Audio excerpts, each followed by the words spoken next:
શું કરવા આવ્યા?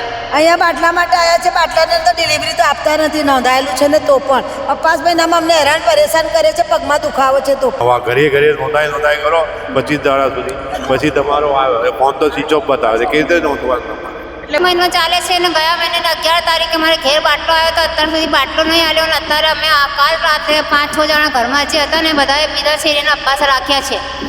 રસોઈ કરવા માટે મારે સ્પેશિયલ ઇલેક્ટ્રિક સગડી લેવી પડી છે. આ બાટલાનું કોઈ અત્યારે ઠેકાણું છે જ નથી.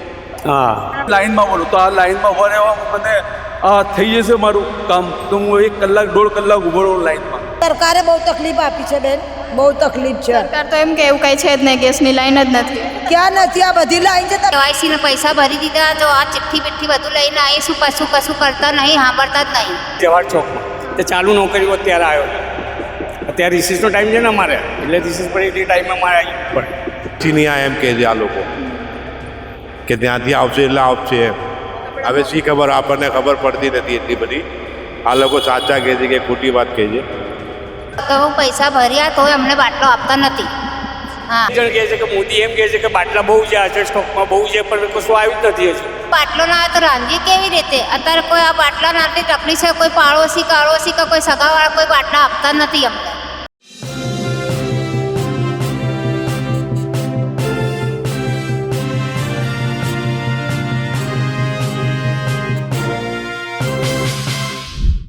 નમસ્કાર, હું છું સાજીપુત્રી નિશા આંબલિયા. તો મિત્રો, તમે છેલ્લા કેટલાય ટાઈમથી સાંભળ્યું હશે કે એલપીજી સિલિન્ડરની અછત આવી ગઈ છે. તો ચાલો આપણે લોકો પાસેથી જાણીએ કે કેટલી અછત છે, તેને રાંધવામાં શું શું મુશ્કેલીઓ પડે છે. ચાલો આપણે લોકોને પૂછવાનો પ્રયત્ન કરીશું. શું કરવા આવ્યા? અહીંયા બાટલા માટે આવ્યા છે. બાટલાની અંદર ડિલિવરી તો આપતા નથી, નોંધાયેલું છે ને તો પણ અપાસ મહિનામાં અમને હેરાન પરેશાન કરે છે, પગમાં દુખાવો છે તો પણ બુકિંગ છે તો પણ નહીં આપતા. ના નથી. હવે કહે છે કે તમારી પ્રોસેસ કરવાની છે તો ચોપડી લઈને આવો. તો બાબો ચોપડી લેવા ગયો છે ઘરે. કેટલા મળે અત્યારે એક બાટલો? 920માં. 920. તો મોદીજી તો કે આપણા દેશમાં એવું કંઈ છે જ નહીં, ગેસ ને બધું રેડી છે, અછત નથી ગેસ. ના ના, બહુ છે અછત, બહુ છે, બહુ તકલીફ છે.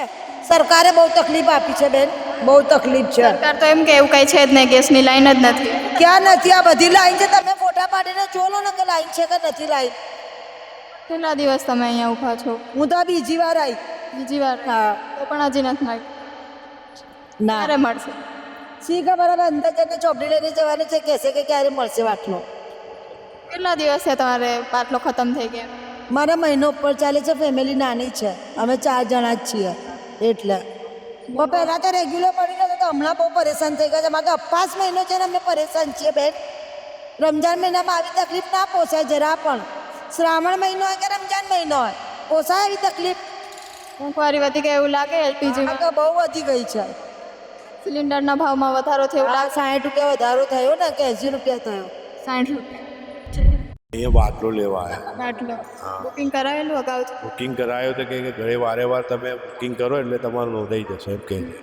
બારે હા, વા ઘરે નોંધાઈ કરો 25 દાડા સુધી, પછી તમારો ફોન તો સ્વિચ ઓફ બતાવે છે. કેવી રીતે નોંધવાનું તમારે? એટલે ઓનલાઈન બુકિંગ નથી લેતા એવું? ના, ફોન કરો તમે. રોજ ફોન કરવાનો એક બાટલા? હા, એટલે ફોન તો સ્વિચ ઓફ બતાવે. તો પછી તમે શું કરો? ફોન કરવાનું કે ફોન સ્વિચ ઓફ બતાવે તો? હવે એટલે ઘરે ત્રીજી વખત આવ્યો. ત્રીજી વખત? હા. નોંધણી કરાવેલી છે? હા, નોંધાઈ 15 દાડા પહેલાં કરાવી. હજી નથી મળ્યો 15? કાણા બજારી ન મળે કે ભાવ બરાબર છે? ત્યાંથી ઠેઠથી નહીં આ એમ કહે છે આ લોકો કે ત્યાંથી આવશે એટલે આવશે. હવે શી ખબર, આપણને ખબર પડતી નથી એટલી બધી. આ લોકો સાચા કહે છે કે ખોટી વાત કહે છે. આપણા મોદીજી તો એવું કહે કે આપણા દેશમાં બધું રેડી છે, અછત છે જ રેડી નથી. દેશમાં રેડી હોય તો આ બધું થોડી લાઈન હોય. અહીંયા નહીં, બધે બાજુ આવું છે. એટલે ઇન્ડિયનમાં નહીં, પુષ્કરમાં બી આવું છે. તમને શું લાગે આની પાછળનું કારણ શું હોઈ શકે? હવે આ કોઈ કહે છે યુથનું કામ છે. હવે યુથ માટે એ કરે એટલે એ નહીં ચાલી. લાગે છે આનું એલપીજીની અછત જે છે એ પૂરી? આ તો ધંધા આ પબ્લિક માટે નથી. આ તો જે ધંધા કરે છે ને એમના માટે. જેમના 4 બાટલા છે, 6 બાટલા છે, એમને પરેશાન થાય. ઘરવાળું માટે પરેશાન નહીં થાય. ઘરવાળા માટે બધાને હાલશે. મારું નામ પ્રભુદાસ થાનાજી પરમાર છે. હું બેરમપુરા રહું છું. ત્યાં નોંધાવ્યું છે, પછી આવતું નથી. 2-3 વાર મેં ફોન કર્યા, ધ્યાન આપતા નથી. એટલે મારે હરું ઓપ્શન આવવું પડ્યું. કેટલી વખત નોંધણી કરાવેલી છે? ત્રીજી વાર નોંધાવ્યું છે. ત્રીજી વાર? હા, ફોનમાં નોંધે છે, પછી આપતું નથી. પહેલાંય આવું જ હતું કે એટલી વાર નોંધાયું? એટલી વાર થયું હતું એવું. પછી મારો નંબર હું નોકરી જવું કે કંટાળા પર જાઉં તો મારા છોકરીનું નામ કરાવી નાખ્યું. છોકરી ઘરે હોય છે ને એના નામ ફોન એ કે ફોન લાવો ને એમ લાવ છોકરો મોબાઈલ આપવા આવે આપણે બાટલા આપવા આવે એ ફોન ના હોય. ફોન તો હું ગયો લઈને સાથે તો પાછળ લઈને જાય તો બીજી પાછું આવે બીજાને આપી દે એમ. ઘરમાં ઘર ખર્ચમાં શું ફેર પડે આના લીધે, એલપીજીના લીધે? ઘર ખર્ચ રાંધવાનું હોય, શાકભાજી બનાવવાની, ચા પાણી કરવાની હોય એવું હોય. રાંધવામાં કેટલી મુશ્કેલીઓ પડે એલપીજી ના હોય તો? લાવો તો પડે છે ને, લાકડા મારવા પડે છે એટલે લાકડા ફાવે નહીં અમને તો ના છૂટકે લાવવા પડે. આની પાછળનું કારણ શું હોઈ શકે, શું લાગે તમને? એવું આની પાછળનું કારણ શું હોઈ શકે? પાછું આપી દે સારું છે. ધક્કા ફળા જો તમારી સામે આવ્યા છે ને ઓફિસે આવ્યા છે ટાઈમ ભાવ કેટલો લે? ભાવ તો જે ચાલે એ જ લઈએ. મહિનો ચાલે છે અને ગયા મહિને 11 તારીખે મારે ઘેર બાટલો આવ્યો તો અત્યાર સુધી બાટલો નહીં આવ્યો અને અત્યારે અમે કાલ રાત્રે 5-6 જણા ઘરમાં જે હતા ને બધાએ બીજા શેરીના અપવાસ રાખ્યા છે અને અત્યારે આખા રમઝાન મહિનામાં ચોથી વાર અહીંયા આવી. ચોથી વાર અહીંયા આવી પણ બાટલો હાલતો નહીં. કેવાયસીને પૈસા ભરી દીધા. જો આ ચિઠ્ઠી બિઠ્ઠી બધું લઈને આવી શું કશું કરતા નહીં, સાંભળતા જ નહીં. સાંભળતા હવે આ તહેવાર અમારો ઈદનો તહેવાર છે મોટો. હવે કરવાનું શું બાટલા વગર?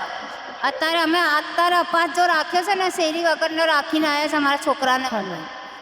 રાંધવામાં તમને શું તકલીફ પડે? રાંધવામાં તો બાટલો ના આવે તો રાંધીએ કેવી રીતે? અત્યારે કોઈ આ બાટલાની આટલી તકલીફ છે. કોઈ પાડોશી કે કોઈ સગાવાળા કોઈ બાટલા આપતા નથી અમને. તો હવે શું કરવાનું? તો આ બાટલો મને તો અપાવો તો અત્યારે હું રાંધીશ ને પછી હાજે અપાસ છોડવા માટે રાંધું કેવી રીતે? કેટલા દિવસથી લાઈનમાં ઊભા છો? હા, મને બાટલા અપાસ તો આજે રાખ્યો પણ ગયા મહિનાને 11 તારીખ મારે ઘેર બાટલો આવ્યો હતો તો કે તમારા બાટલા પૂરા થઈ ગયા તો તમે પૈસા ભરો. તો હું પૈસા ભર્યા તોય અમને બાટલો આપતા નથી. હા, પણ મારે હજુ 18 તારીખનો બીજા મહિનામાં નોંધાયો છે, હજુ આવ્યો નથી કેસ. હજુ બીજી વાર હું એન્ટ્રી પડાવવા આવ્યો. ચાલુ સર્વિસમાંથી હું આવું છું એન્ટ્રી પડાવવા. હજુ મારી એન્ટ્રી પાડતા નથી આ લોકો. આજે આવો કાલે આવો છો ત્યારે ટાઈમમાં ત્યારે રસોઈ કરવા માટે મારે સ્પેશિયલ ઇલેક્ટ્રિક સગડી લેવી પડી છે. આ બાટલાનું કોઈ અત્યારે ઠેકાણું છે જ નથી. હા, આપણા મોદીજી તો એવું કહે કે ગેસની કાંઈ અછત જ નથી, બધું રેડી જ છે.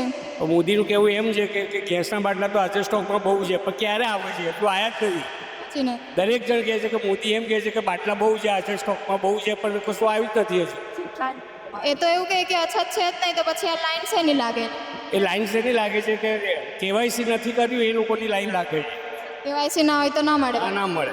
કેવાયસી કરાવે ને ફોટો પાડે ત્યારે આ લોકો આપણાને નોંધતી કરે છે. તમે કેટલા દિવસથી લાઈનમાં ઊભા છો? હું કે પરમ દિવસ બી આવેલો ધક્કો ખાઈને પાછો ગયો. હવે પાછી લાઈનમાં અત્યારે મારે સર્વિસ ચાલુ છું. ESIમાં નોકરી કરું છું. E36માં મણિનગર જવાહર ચોકમાં તે ચાલુ નોકરીઓ અત્યારે આવ્યો. અત્યારે રિસીસનો ટાઈમ છે ને અમારે એટલે રિસીસ પણ એટલી ટાઈમમાં મારે આવી પડે. શું લાગે છે તમને આ કંઈ ઓછું થશે એલપીજી સિલિન્ડરમાં? હા, મને તો લાગે છે હાજર સ્ટોકમાં તો જે અઠવાડિયા સુધી તકલીફ પડવાની જ આપણા લોકોને. પછી હાજર સ્ટોકમાં મળી જશે. હા, 100%. કેમ કે લોકો કહે છે કે ખાસા બાટલા આવ્યા છે પણ હજુ આવ્યા નથી એમ એવું થાય છે. બાટલા ખાસા આવ્યા હોય તો લાઈન ના લાગે? લાઈન ના લાગે જ પણ લાઈન લાગે છે. શું કરવાનું? શું કારણ હોઈ શકે આ લાઈનનું શું કારણ હોઈ શકે? લાઈનનું શું કારણ હોય છે કે આ લોકો એમ કહે છે કે કેવાયસી કરાવો પછી તમે બાટલો ન થાય તો તમારો બાટલો આવી જશે એ પ્રમાણે. શું સમસ્યા છે? મારું નામ શેખ મોહમ્મદ આસિફ છે. મારો બાટલો બુક થઈ ગયેલો છે. 4-5 દાડા પહેલાંની વાત છે. આ લોકો કહે છે વોટ્સઅપ ઉપર બુકિંગ થઈ જશે. બાકી મારી તો આ સમસ્યા નથી. મારું વોટ્સઅપ ઉપર બુકિંગ થઈ ગયેલું છે. OTP પણ આવી ગયું છે. અત્યાર સુધી મને બાટલો મળ્યો નથી. હવે 4 દાડા પછી અમારા ઈદ આવશે અમને ને અત્યારે અમને તહેવારના કારણે અમને ઘણી તકલીફ પડવાની. અમારે શું કરીએ અમે? ને પછી આ કહે છે અમને કે તમે લાઇનમાં ઉભો રહો. હવે લાઇનમાં પણ ઊભી રહેવામાં ત્યાં કલાક જેવું લાગશે લાઇનમાં ઊભો રહેવા. તો એ સમસ્યા છે મારી કે આ બધા એ સમસ્યા માટે ઊભા છે કે તમે વોટ્સઅપ ઉપર મેસેજ કરો તો તમારે આવી જશે. બાકી મારી તો આ વોટ્સઅપ ઉપર મેસેજ કરેલું જ છે 4 દાડા પહેલાં. તો પણ અત્યારે મને કહે છે લાઇનમાં ઉભો રહો. તો આ લાઇનમાં ઊભા રહેવામાં મને આ થઈ જશે મારું કામ. તો હું 1 કલાક 1.5 કલાક ઊભો રહું લાઇનમાં. એવી રીતે તમે કહો છો કે અમારો તહેવાર અત્યારે ચાલુ છે તો તમને શું મુશ્કેલીઓ પડે રાંધણ ગેસ વગર? બેન પડશે ને. રમજાન મહિનો પૂરો થવા આવે છે ત્યારે 4 દાડા પછી ઈદ છે. તો ઈદના કારણે અમને તહેવારના કારણે ઘરમાં કેટલી મોટી સમસ્યા રહેશે એવું છે. કેટલા ભાવમાં મળે તમને એક ગેસ માટે? અત્યારે આમાં ₹920 બતાવે છે. આનાથી પહેલાં ₹360 હતા. અત્યારે ડબલ થઈ. અત્યારે ₹60-70 વધી ગયેલા છે. Thank you. શું નામ છે તમારું? સૈયદ આસિફ અલી. શું સમસ્યા છે તમારી? છે ગેસની છે. એવું છે કે અઠવાડિયું પહેલાં અમે આપ્યું હતું પણ એમાં મેસેજ હજી કંઈ આવતા નહીં. જે નંબર દબાઈએ ટૂંટો આવે છે એનો કોઈ રિપ્લાય આવતો નહીં. એનું સમાધાન મને શું કરવું જોઈએ એટલા માટે અમે આવ્યા છીએ. કેટલા દિવસથી લાઈનમાં ઊભા છો? ચોથે દિવસ થયો આજે. બહુ હેરાન પરેશાન છે, બીજું કંઈ નહીં. તો અત્યારે તમારો તહેવાર પણ ચાલી રહ્યો છે. 4 દિવસ પછી તહેવાર છે. સરકારને થોડું સમજવું જોઈએ, બીજું કંઈ. તમારે ઘરમાં રાંધવા માટેની કાંઈ મુશ્કેલીઓ નહીં પડશે? મુશ્કેલી પડે પછી શું કરીએ? આપણે કે ચોથો દિવસ છે. ચોથો બીજું કંઈ હોય સમાધાન થાય તો સારું. મેસેજ આવતા નહીં, બીજું બંધ થઈ ગયા. ટૂટું જે નંબર આપ્યા હતા ને એ કંઈ કામના નહીં. એ અહીંયા આવે ટૂટું કરીએ બંધ થઈ જાય. રિપ્લાય એનો આવતો નહીં, બીજું કાંઈ. તો મિત્રો, જેમ તમે આગળનો વિડીયો જોયો હશે તો તમને ખબર પડશે આપણા મોદીજી છે એવું કહે છે કે આપણા દેશમાં ગેસની કાંઈ અછત છે જ નહીં, બધું સામાન્ય છે. તો ગેસની અછત નથી તો એટલી લાઈન કઈ રીતે લાગેલી છે તમે જોઈ શકો છો વિડીયોમાં, કેટલી બધી લાઈન લાગેલી જોવા મળે છે. તો મિત્રો, આ વિશે તમે શું વિચારો છો કોમેન્ટ બોક્સમાં અમને કોમેન્ટ કરી જરૂરથી જણાવજો. આજ માટે બસ આટલું જ.